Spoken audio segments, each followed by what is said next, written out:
Boa noite a todos. Vamos começar a... Good evening, everyone. We're going to start our conference with Ruben Amorim.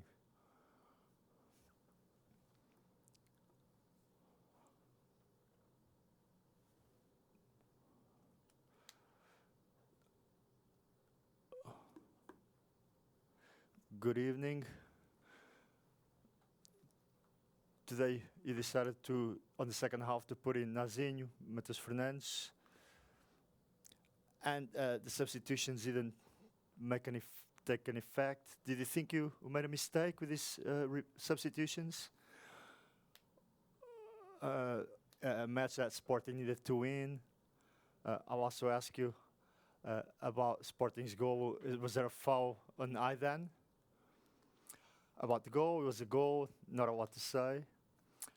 Coach can always guess things. So we have Soto or Matheus Fernandes. So the evolution that Fernandes had and the work he did with the technical team than Soto. So I thought Matheus was ready for this type of games. If he's not ready, he should be. These are our solutions. So we're under pressure. Is the attacking midfielder with more capacity to do these plays by himself. So we can look at it both ways. We suffered a lot in the second half. Obviously, these players have some more difficulty than other players more experienced. And we don't have a lot of possession, and we don't have possession, we suffer a lot.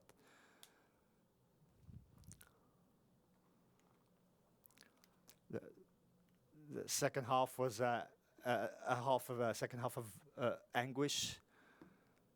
Please correct me if I'm wrong, but this wasn't. This was probably one of the best displays of Sporting this season.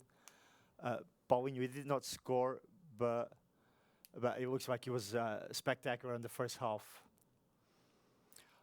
They all were. I don't think it was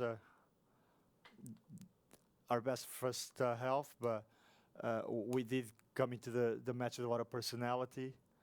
We were quite fresh. Then we did suffer a bit on the second half. The substitutions as well, they came with a bit different dynamic. They press us a lot on the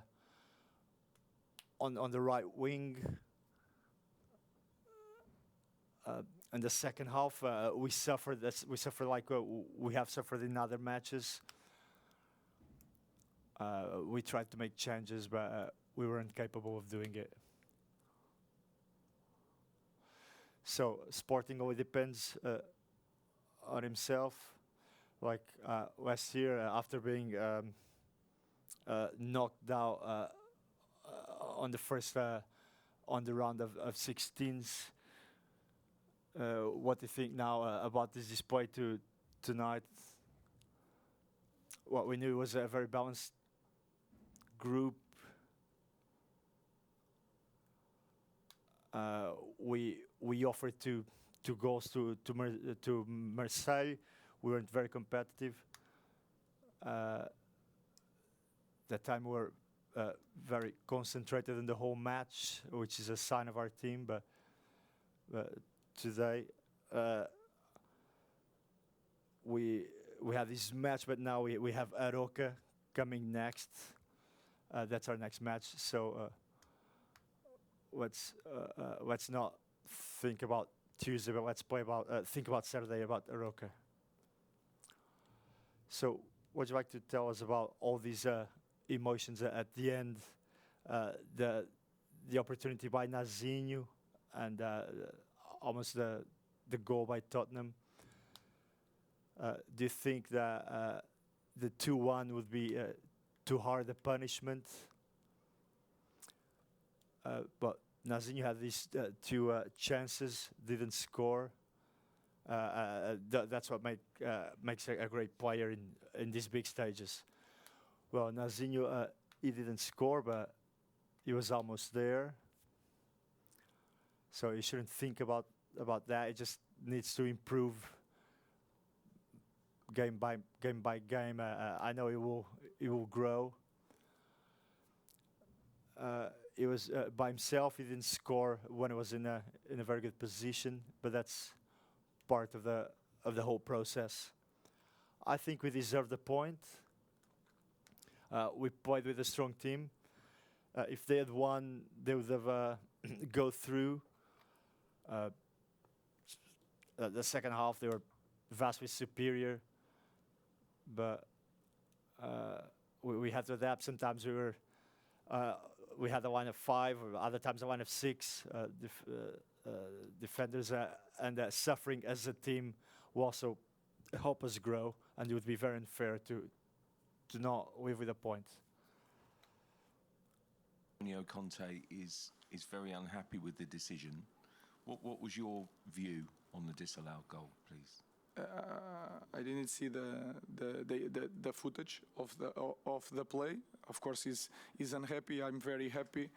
I was thinking we lost the game. I was just thinking I have to ask the other result to manage my emotions. So it was a very good moment, but a difficult one.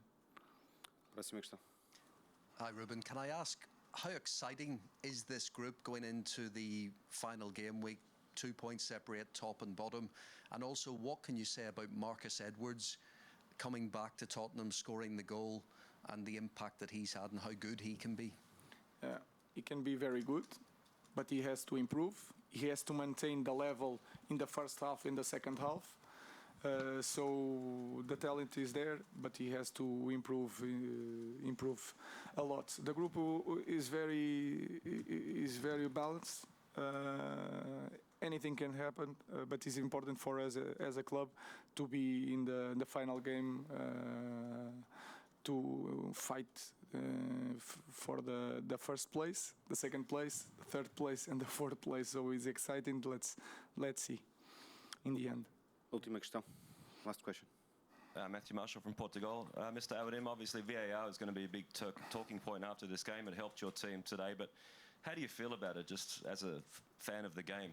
For me, the elation from the home support, and then the delay, and then obviously the decision. How does it make you feel, just as a fan of the game? I like it because it's fair most of the times. I know that there's a lot of problems sometimes because it's a hard decision. But like I said, I didn't see the footage, so for me it was very good. For Antonio Conte, it was very bad. So it's football.